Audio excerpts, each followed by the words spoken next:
Good evening, everyone. I'm David Rubin, the Brown Foundation Curator of Contemporary Art, and it's my pleasure to welcome all of you and our guest for tonight's artist conversation, Adad Hanna. Welcome, Adad.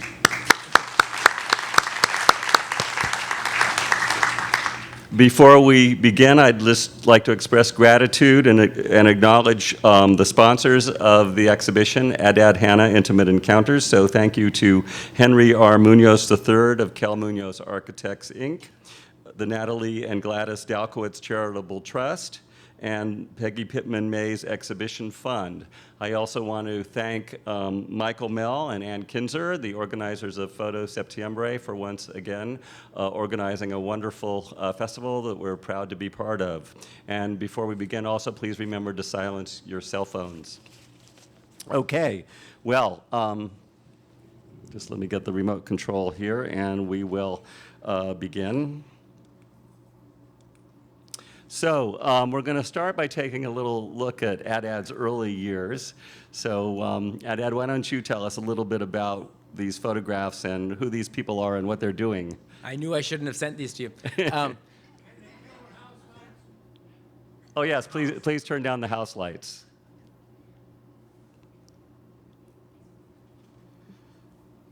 So hopefully it'll happen soon.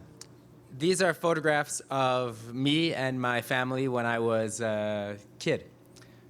So in the, I suppose if you go to the top right photograph, that's my father on the left in the stripy pants and my mother in the stripy shirt behind me. And what was the context? Yeah, it was, for these? we were clowns, but kind of And where?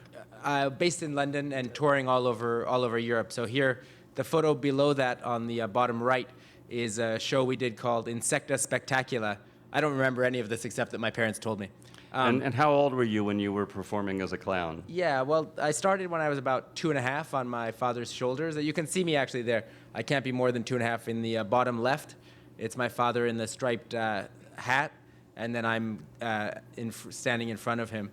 And then on the right, we're on a stage on the street in Spain, and in that one, we were all insects traveling through space in a scarab beetle, and we've just been sprayed with insect repellent, and that's me. My sister is the fly that's standing up, and I'm the grasshopper that's just been sprayed, keeling over. And how many years did you perform?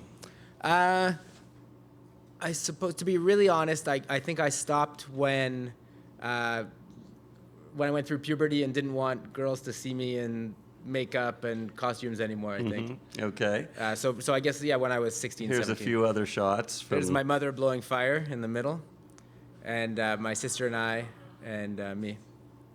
Okay, before we start looking at your work, tell us a little bit about how you ended up becoming an artist. First of all, did you show any, other than performing as a clown, since performance and theater actually do enter into your work, did you have inclinations as a child to be an artist, and when you went to school, how did that play out? Yeah, it's funny, actually, my high school art teacher just got in touch with me, and I kind of reconnected with her, and that was nice.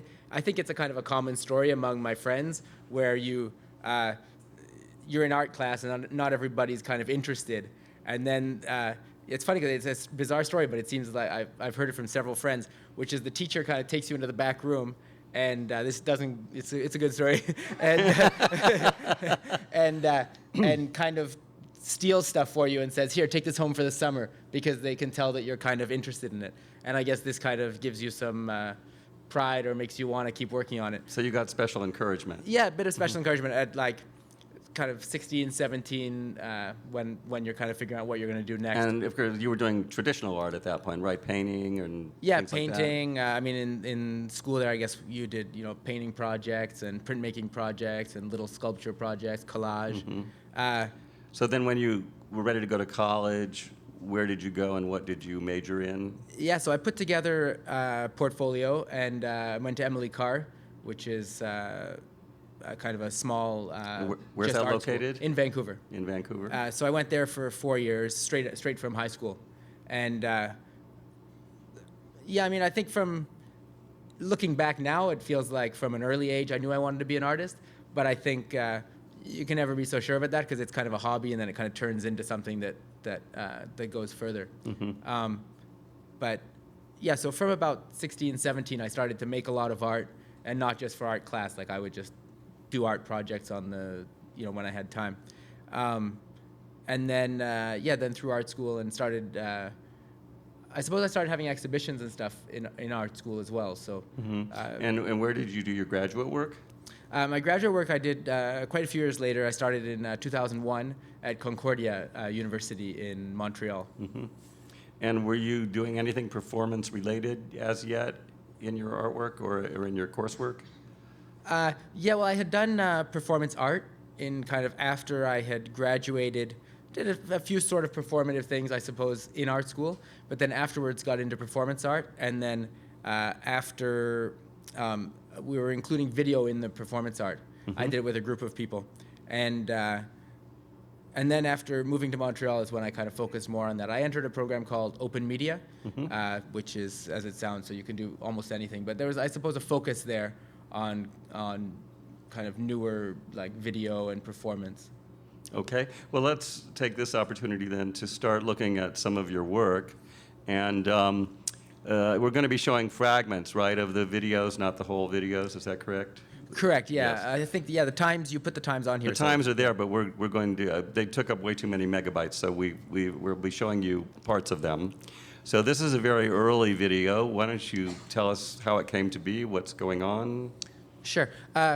Also, I think we'll be looking at fragments so we can look at a bunch of work. But if you've seen the exhibition already, or if you see it afterwards, normally it's one video on one screen, and so it works in the same way as a painting or photo, and you choose when you engage with the work and when you disengage with the work. But we're going to go through them. So this is a work from 2002 called Band Practice, and it's one of the very first ones I did, and it's also sort of the beginning of. I had done a couple other ones, like the family stills, which were things that I kind of found and changed very little.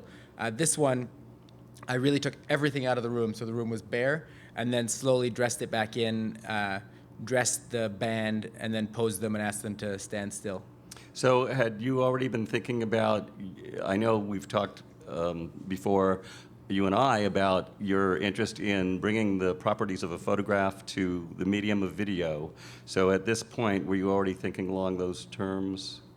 Yeah, I mean, after I had done the first ones were arrived at by kind of a reductive process, like taking plot and movement and taking everything away from what makes video a video or a film a film. But then I realized what I had left was something that resembled a photograph. So I wasn't actually going for trying to make something that resembled a photograph. It was through a reduction process. But then when I looked at the first ones, I realized, this is a kind of performance of photography. Okay. And who are the models for this one?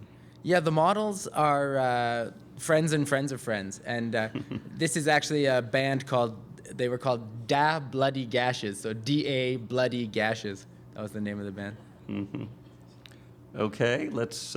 This one is also 10 minutes long, and now they're shorter. And I know you told the docents today why you made them shorter. Why don't you share that with this group? Oh, sure. At 10 minutes or 12 minutes, like this guy on the left had a really sore back and couldn't pose again, whereas at 5, 6, 7 minutes, we can take a short break and do it again. And I realized quite quickly that there's no advantage. A 12-minute one isn't somehow better than a 6-minute one. So it's important to me that it be a chunk of time, that it's not a minute long, but it didn't need to be long.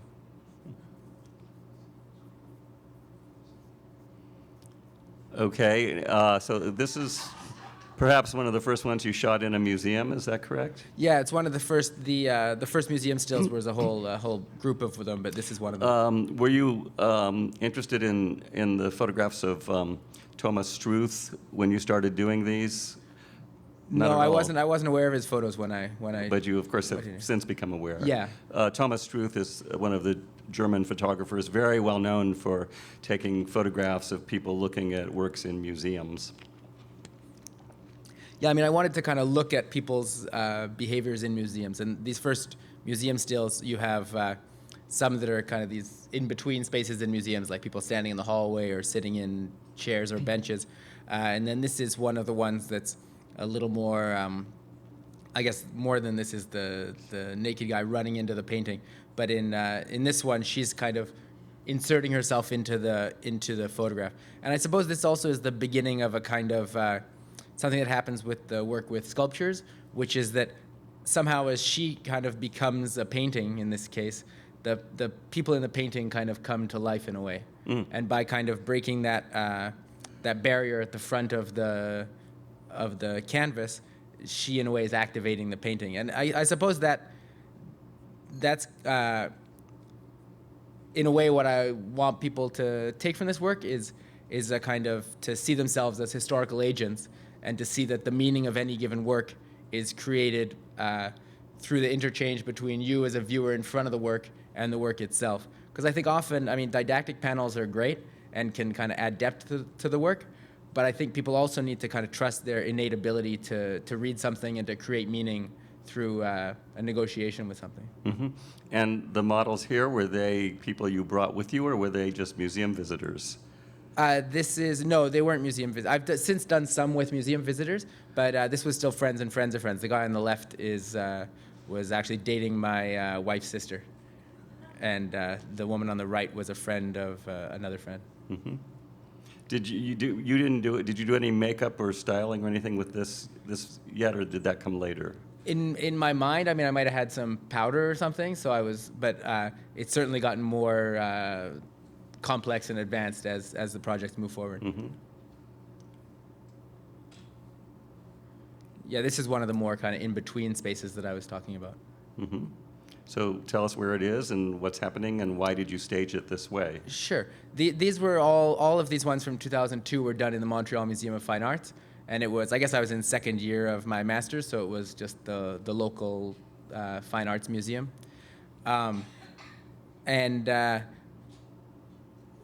This is kind of almost there's an architect called Moshe Safdie. I suppose around this time too I became interested in architecture, and he designed the Habitat 67 is probably what he's best known for, these kind of cubes in Montreal. But at the Montreal Museum of Fine Arts and at the National Gallery, he's built these little steps that are this high that you go up and down, and they're like kind of universally hated and uncomfortable because it's hard. It's really like if a stair isn't the right height, it's really awkward to walk up or down it. So in a way, that's a bit of an in-joke for this. But my goal in this was really to have kind of the most quotidian, banal kind of scene within a museum. So this one, there's really nothing happening. It's, he's walking. I think in all photographs and in my works, there's that moment where you imagine a before and an after of what happened. Like in the one where she's putting her hand forward, you could imagine she goes further. Where the guy's running naked into the work, you could imagine. But in this one, it's like before was one step back and ahead is one step forward. So it's, yeah. Okay.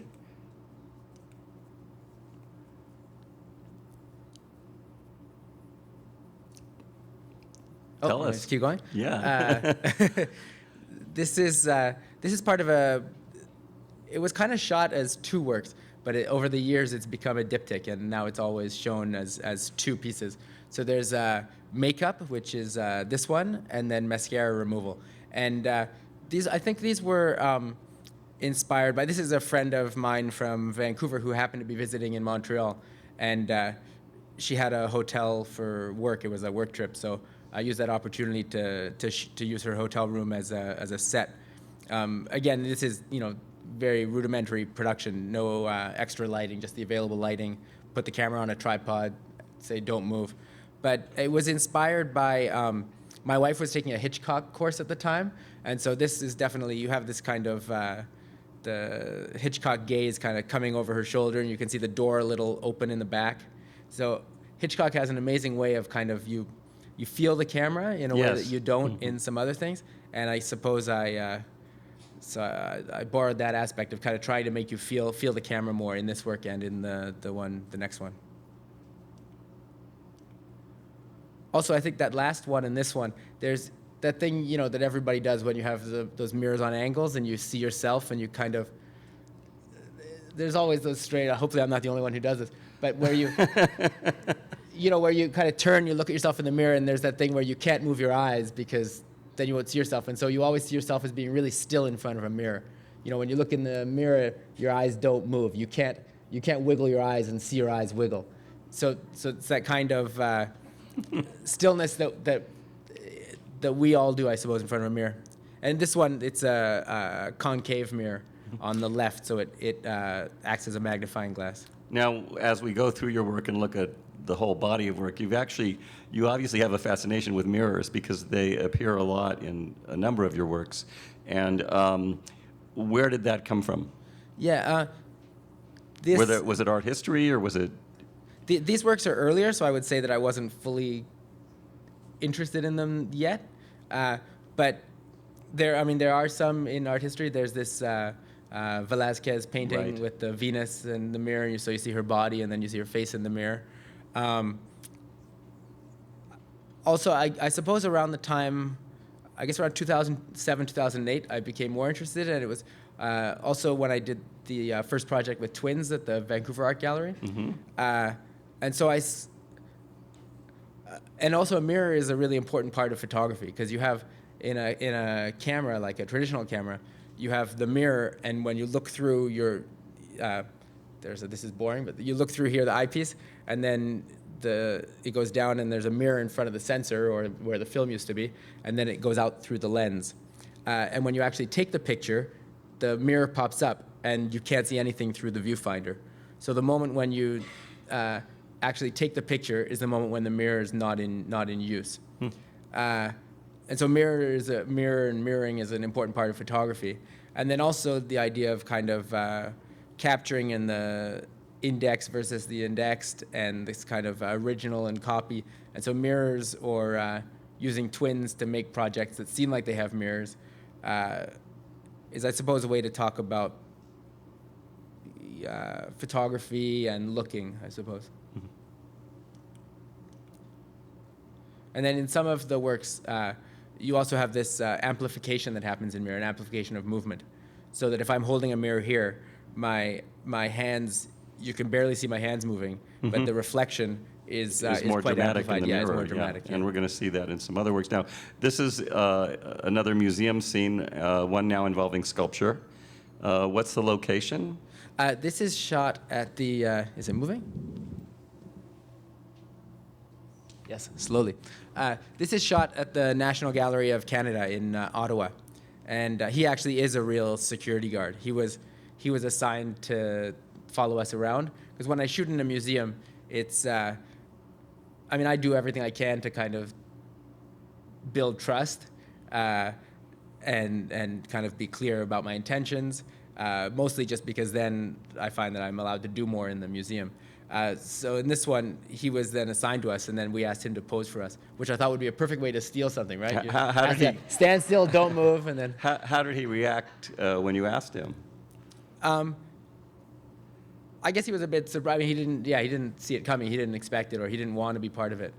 And I think he was a little nervous too, because security guards at museums, actually at the National Gallery, they're the only people that don't get a discount at the store. So they're kind of the lowest people on the totem pole. This was also the first work with using a Rodin sculpture, and this is part of a triptych. So you have the guard has a moment alone looking at a Van Gogh painting, and in his hand he has his walkie-talkie. So you can it's kind of like he's taking a moment with the art, and then the walkie-talkie is like his kind of job. Calling him. Because I think I've often had the thought, and I'm sure you have too, when you go to a museum, about the guard and kind of this the internal life of the guard, because you always think that they spend more time with this work than anybody else, you know, and so in a way their relationship is quite different. And then he kind of walks past this sculpture of a human, and you have that moment again, I suppose, like in the others, where he becomes the sculpture, and maybe the sculpture comes to life in a way. Mm-hmm. And then you have this woman come in. I wanted to reverse the gaze, so I wanted to have did you have the other ones on here?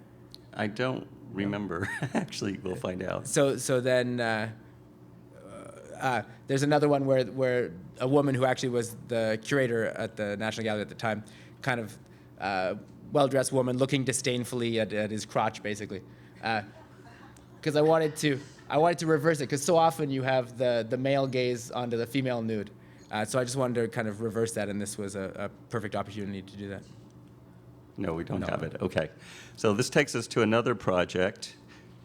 And where was this one done, and what's it all about? And there's a source photograph we've included here. Yeah, this one is called Cuba Still Remake, and it was